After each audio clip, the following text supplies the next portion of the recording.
Зголемен е бројот на деца со респираторни инфекции. Во детската болница Козле само дневно се вршат и по стотина прегледи. Покачена температура и отежното дишење се најчестите симптоми кај децата кои доаѓаат на лекар, а предшколските и школските деца се најмногу на удар. Имаме и зголемен број на хоспитализации, тие што имаат потреба, се разбира. Првично ординираме антибиотска терапија за дома доколку има потреба, доколку се работи за бактериска инфекција. Додека тие што имаат потреба од хоспитализација, од кислород, тие ги хоспитализираме. Во моментот во нашата болница се хоспитализирани околу 60 пациенти. Денеска, например, веќе ја очекуваме над 100 бројката на прегледи.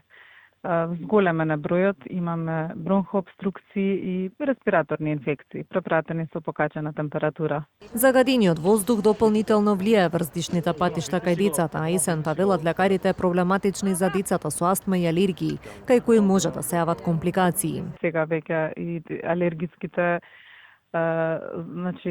астмите веќе се активни од есента, е карактеристична за тие пациенти со поназначени симптоми.